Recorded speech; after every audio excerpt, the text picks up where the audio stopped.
welcome to the Recovery Daily podcast. I'm your host, Rachel Miller. I am a grateful recovering alcoholic and stroke survivor. And today I wanted to talk about recovering out loud. And this is a term that I heard tossed around a bit today as I was listening to some YouTube videos. My morning recovery meeting was talking about, it had an excerpt from step 12, which talks about helping others. And so I was listening to some inspiring presentations from some speakers like TED Talks and the like. And I heard a couple of them say this term recovering out loud. And I like it. I like that term. I mean, that's really what I'm trying to do here is help myself by getting out of myself. And while I was listening, one of the TED Talk speakers talked about having gone to the grocery store one day, and she was standing in line, and she was behind a man who had like a 40 of beer in his arm. And when it was his turn to pay, he poured out a bunch of coins and just counted the coins to pay for the beer. And after he left, the people in the store were talking about him and referred to him as Dirt. That was the name that they called him. And they just said, whether he was, oh, he's not looking so great today, or, and apparently that's his morning stop. He always comes in there and pays for his beer in the morning. And all of these people call him Dirt. And the lady behind him, the lady that was speaking, she is also a recovering alcoholic. And she was in recovery at the time. And she said she felt so much like going up to the register and saying, I'm Dirt. I'm the one that you're talking about. I'm just like him. I just happen to be in recovery. But she didn't say that. But she was talking about how important it is to talk about what it's like when we used to be, what it used to be like and how it is now and how we got here. And I was thinking as I listened to that TED Talk, how unfortunate it is that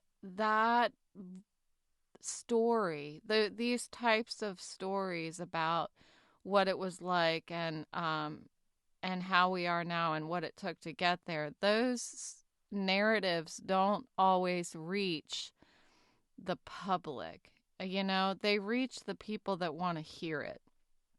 And that's unfortunate to me, because what I believe helps us help others is to be able to be exposed to as many of these narratives as possible. And that I believe is another reason why I like to talk about my situation, because if anybody runs across it, it's not bad. It can't be bad to hear a story about somebody in recovery. There's inspiration in there, there's hope in there, and there's empathy in there for somebody who may be, somebody that who may be struggling from the same disease. So I think it is important to recover out loud. And there's, I think, more people that recover in silence than do recover out loud.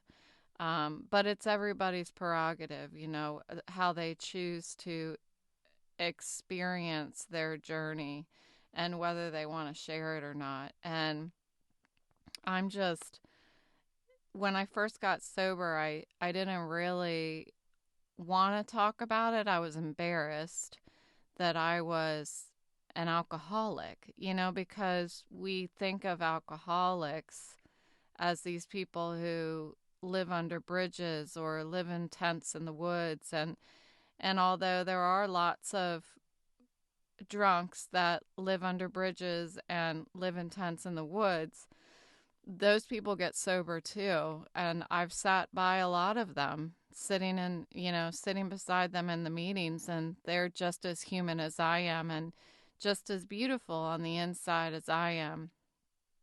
And I didn't really get that until I actually had the opportunity to listen to some of their stories and listen to how the disease of alcoholism affected them. And it's important to me that they recover out loud. And out loud can be publicly, like what I'm doing, or just going to meetings and sharing your story. There are some people who go to meetings and they just sit in the corner, and that's fine too, because there is a period of time that it's important to just listen and not, you know, not necessarily share. You don't have to share, you can share. It's always been important to me to open my mouth because for so long, my whole life, I kept my mouth shut when it came to the pain that I was feeling on the inside. So I just make it a habit to run my mouth because it helps me. It helps me stay sober.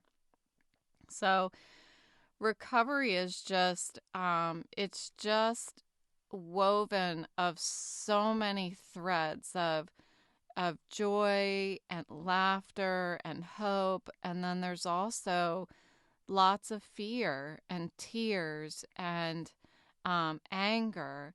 And it's a path where every emotion and every experience that we all come together to share out loud teach us invaluable lessons about ourselves, about each other, and about the people around us, our relationships. Um, Gratitude has really been a guiding light for me.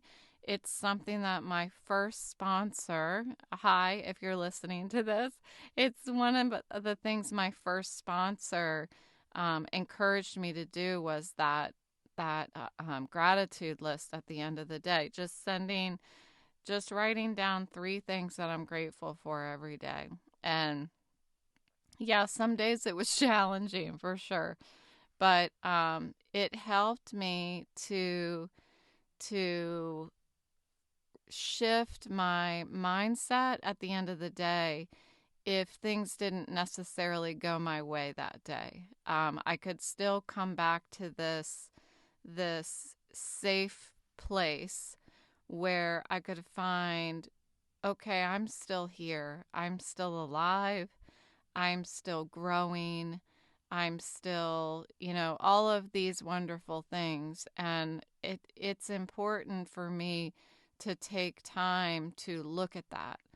Because if I don't look at it, if I take a whole week without once looking at things that I'm grateful for, I'm going to start forgetting what I'm grateful for. That sounds silly, but I am. I'm going to forget all the wonderful things because I'm just going to keep focusing on the things that need to change. And I like to remind myself at the end of the day what doesn't need to change, what I don't want to change. I don't want my safe, warm home to change. I don't want my loving family to change. All of these things. So at the beginning of this year, really, I guess in April, when I started shifting away from my job, that's when I started leaning really far into my sobriety program and starting to surface these techniques that run in parallel with my sobriety program that I can use in my stroke recovery. And it was when I started seeing these like just unmistakable parallels between both recoveries that I started saying, "Hi, I'm Rachel. I'm a grateful recovering alcoholic." I never said that before. I heard people go to meetings and say, "I'm a grateful recovering alcoholic." And I was always like, "Really? Are you? Are you grateful? Are you full of shit?" But this year I am a grateful recovering alcoholic, and I'm grateful because this this journey through sobriety has served as a blueprint for navigating the challenges of recovering from my stroke. And it has offered profound insights into how I can remain hopeful on days that I feel like are the end of the line, that I have nothing left, you know. There have been days, you know, sadly, there are days that I have felt that way. And I was reminded of that yesterday when I went to that stroke recovery um, support meeting, and I heard one of my fellow stroke survivors say that if she had another stroke, she hopes that she doesn't survive. And I told you yesterday, like, that just destroys me. That she would think that, that anybody would think that, because it's just terribly sad to have lost all hope like that.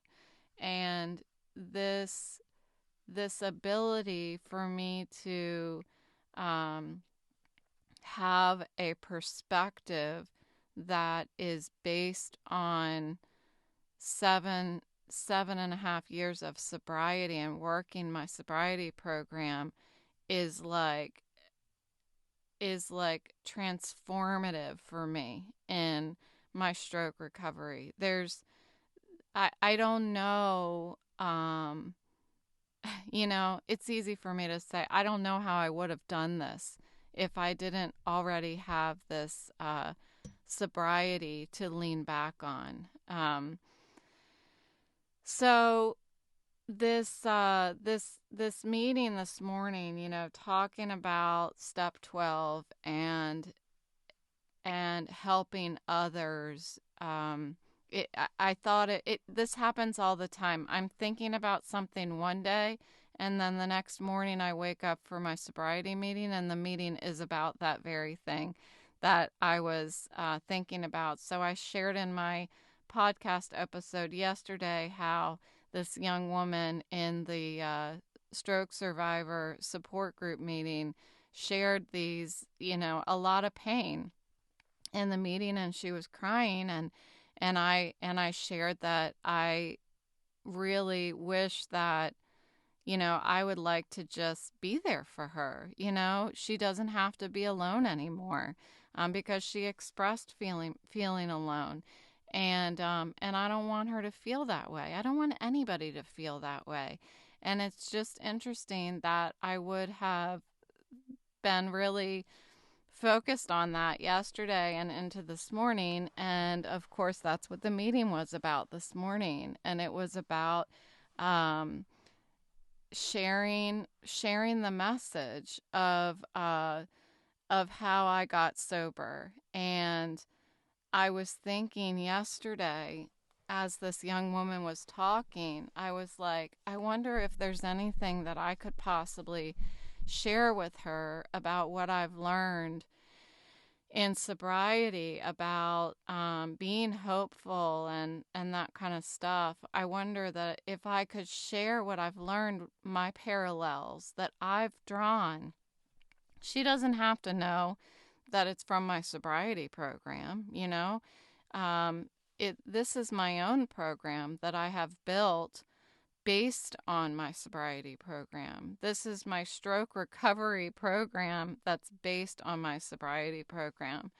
And I try very hard, to live by the principles of the program that I have built for myself every day. I try to live by those principles every day. And and it's hard, some days I'm like, okay, we're going to start doing yoga every day. I'm going to start doing yoga every day because I said before, like, you reach for the moon and maybe you'll touch the stars, that kind of thing. So sometimes it doesn't always work.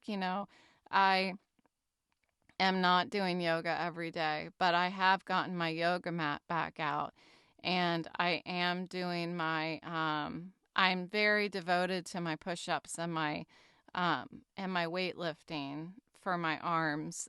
So that's better than what I was doing before, because I wasn't doing my push-ups and my weightlifting as often as I am now.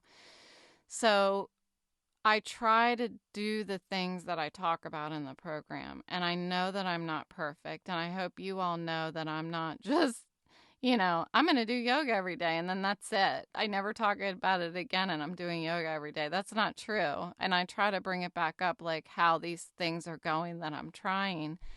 But the more that I say it out loud and I try to practice it, because I want to be able to come back to the podcast episode the next day and say, yeah, I did it. I did the thing that I said that I was going to do. And it's by living through these actions that I'm able to strengthen my resolve for them, and then with that strength, share them with others. And that's what that's really, it seems like where my passion is to grow as much as I possibly can, get as strong as I possibly can, and then I have enough to share with others. I saw an interesting YouTube video today. Yes, I looked at it, and yes, it hurt my head, but I couldn't look away. It was like a train wreck. So it was a silent, like, I don't know, not cartoon, but it looked like a drawing, but it was moving kind of thing. It was like a silent, short drawing, I don't know, ish thing. Anyway, it had like this little man that was drawn with a pencil. Okay, so there's this little man, and he's just outlined, and he's walking, and then he runs into this other man, and the man has I think he has his legs are colored black. Okay, and then the guy, and he looks sad, the other man. So the first man, who is he doesn't have anything that's colored black, he walks up to that man, the second man, and he hugs him. And then all the black coloring from the second man fills up into the first man. So then the first man his arms are colored black now. And then the second man, he is just an outline and doesn't have anything colored black. So it appears as though from this hug, the first man absorbed the pain of the second man. That's what's being represented. So as this first man continues on, he keeps running across these people, and everybody has a piece of their body that's colored, with a pencil, colored black. And as he hugs them, in whatever triumph or whatever pain they're going through, whatever's colored drains into him. So by the end of the sketch, he's fully colored in black, and everybody else is not colored in at all. So, and he's looking really depressed and everything. I thought, this is terrible. This is a terrible video. And then he goes home and he opens the door, and there is this dog, this sketch of a dog, and the dog is colored black, and the man is colored black. And the dog like jumps onto the man, and they hug, and both of them drain of all of their color, and they're both white again. And so it ended up being really, really sweet, and how we absorb the pain of others. And um it does feel like that sometimes when you're helping others. It starts to take a toll on you when you help others. Um but there are ways to continue to nurture yourself as well, and that's what's important. We can't just keep going around helping other people. We have to nurture ourselves too. It reminds me of when I was in college. I got really sick and I had to have a surgery, and I was in a lot of pain. And so I was home for maybe a week, I guess. And my mom came down. I was in the basement in the living room, and my mom came down, and I was crying, and she stood by the couch and she said, I wish there was something I could do.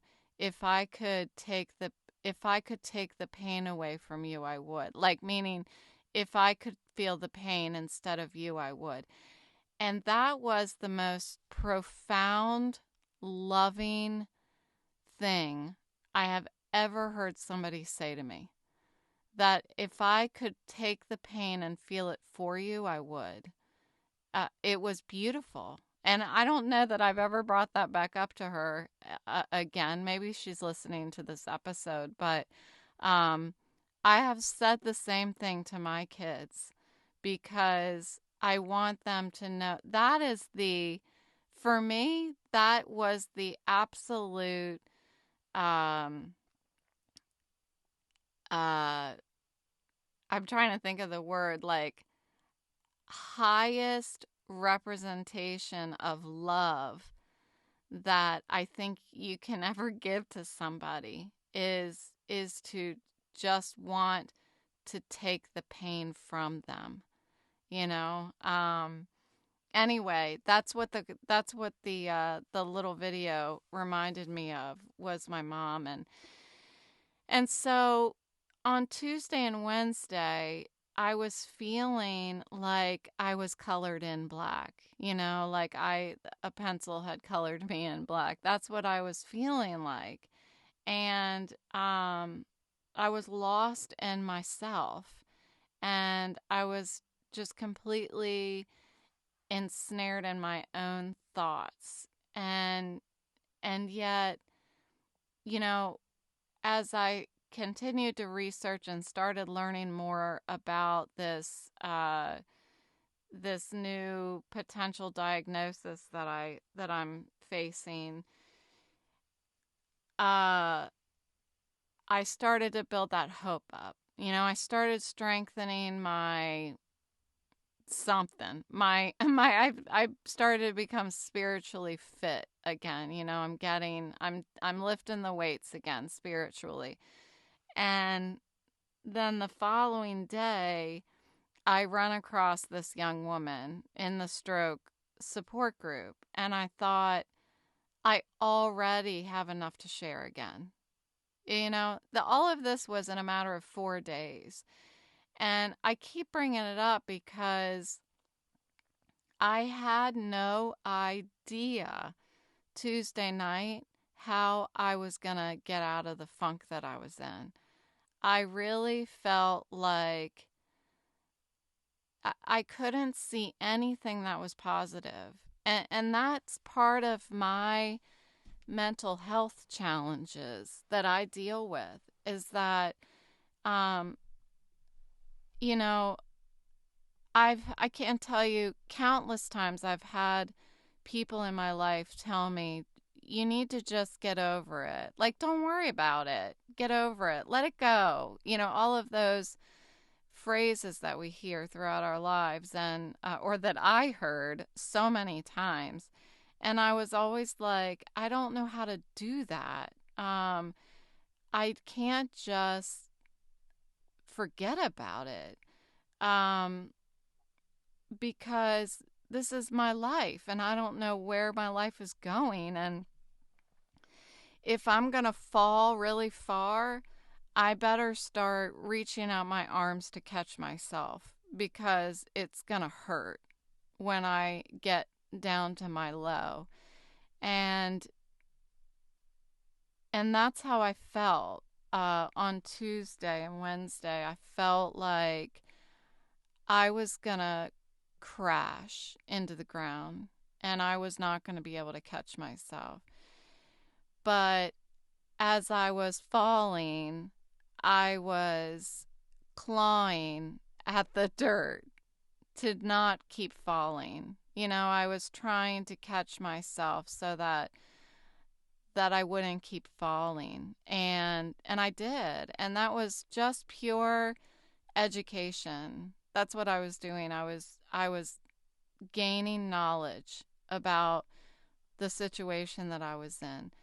They say knowledge is power, and it is.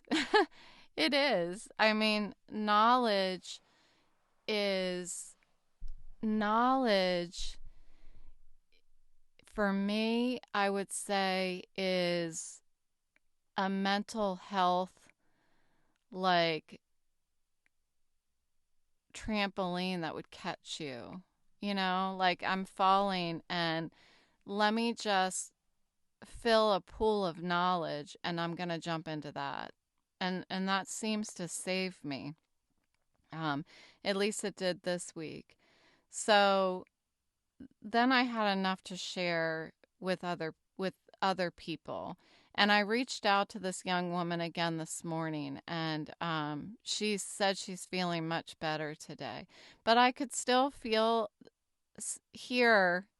read the hopelessness in her responses. That's like, I don't have a lot of stuff going. You know, I said, what are you doing this weekend? Do you have any plans? I don't really do a lot now in recovery. And I know what that feels like, because I have felt that way. There are days that if somebody were to say, what are you doing today? I'll say, I don't, I'm never really doing anything. I don't really have anything to do.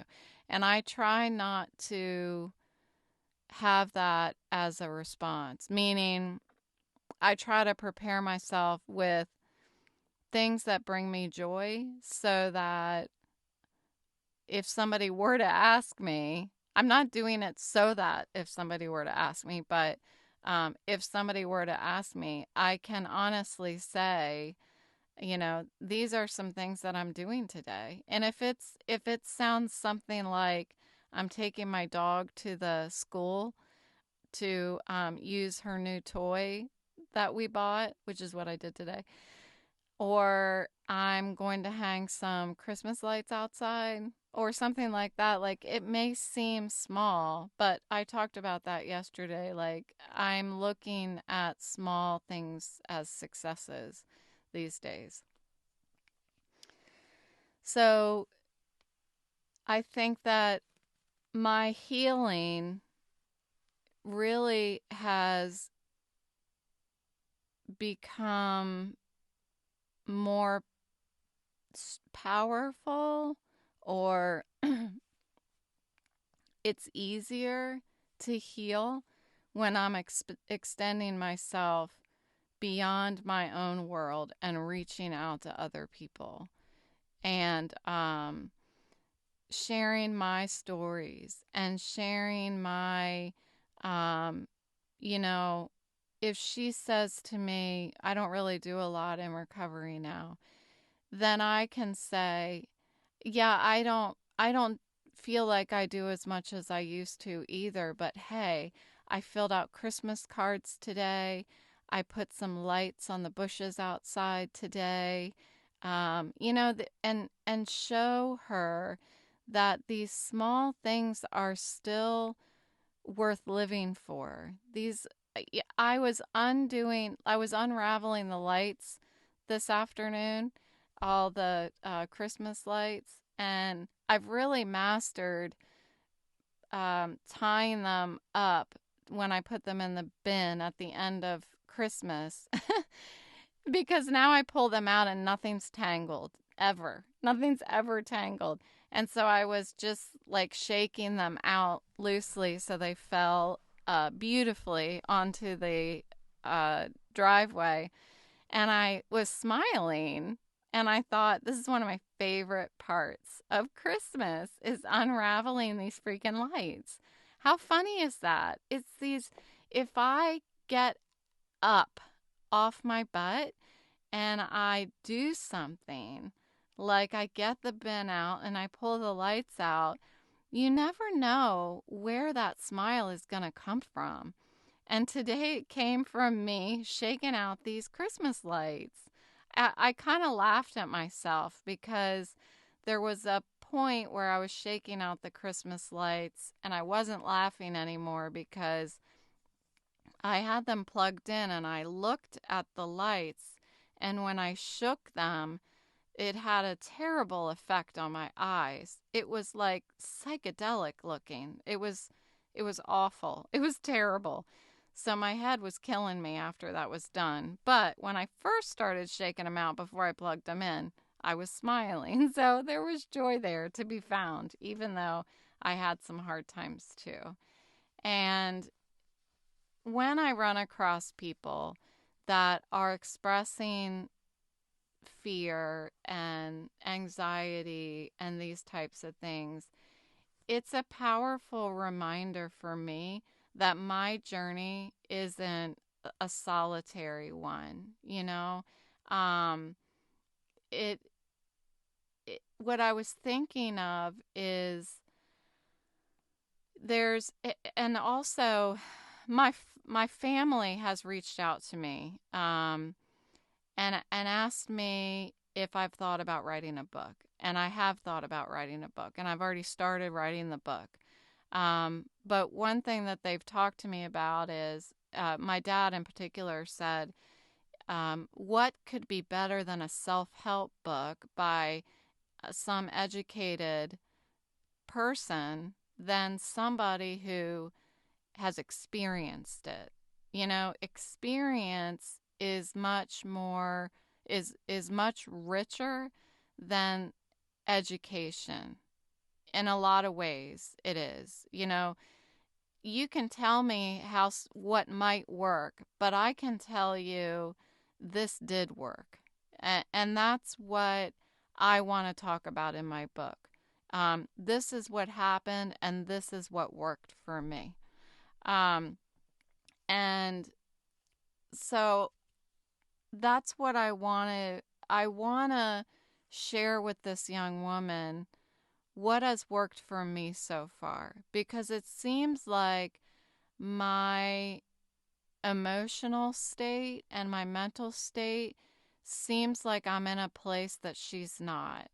Now, there is an understanding that I have that depending on where your stroke is, you may have some emotional impacts that are based on where the stroke was. So if it was in a certain part of your brain, it will actually cause you to have emotions that you can't control. And that's where her stroke was. So, but I still wonder, like, if that's what's causing all of those emotions, I can't I can't believe that those emotions aren't real. You know, the emotions are still real, even they're exacerbated by the stroke. The feelings still go with it. It's not like she's just crying but she doesn't feel sad, you know. It's so I couldn't feel more passionate about the fact that I feel like I have something to give. And I try to give it every day in this podcast. And I want to do more. And so I'm writing the book. I also reached out to several publications to see if they would help me share my story with a wider audience. And I have received back interest from from two. So that's really exciting, and I'm going to continue to do that.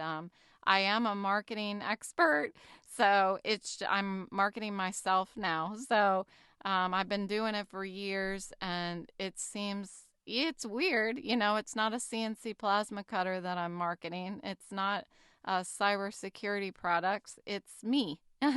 But it seems to be easier because I'm passionate. I'm more passionate, right, about me and my recovery and my mental, emotional, and physical health than I am CNC plasma cutters and and cybersecurity products. So I want to continue to extend my hand to other people, especially when they are in their darkest hour, you know.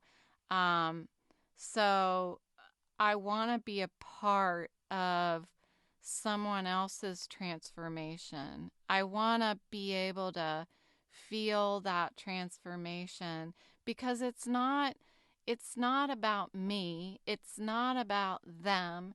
It's about the community. I feel like it's about making the community stronger because the bigger and stronger the community is, the more people we can absorb and carry and lift and extend more hands out, just from sharing our stories and recovering out loud and being vulnerable and finding strength in that vulnerability, leaning into the discomfort and the uncertainty. So, you know, the best thing that I can do for my recovery is wake up to my 7 a.m. meeting and listen. And I do try to share because, like I said, it's important for me to um, empty out that dark place in the morning if there's anything in there. And sometimes, on Tuesday and Wednesday, I didn't share because it's natural for me to start isolating when I'm not happy, when I'm feeling a little bit depressed. But it's important for me to, even in those times, even if I don't want to share, I need to listen. And the only way I have something to listen to is if other people are recovering out loud. So, yeah, I mean, that's what I have for you today. So, thanks for joining me today on the Recovery Daily podcast. And although our paths are completely different, um, our journeys are completely intertwined at this point. So keep coming back, keep listening.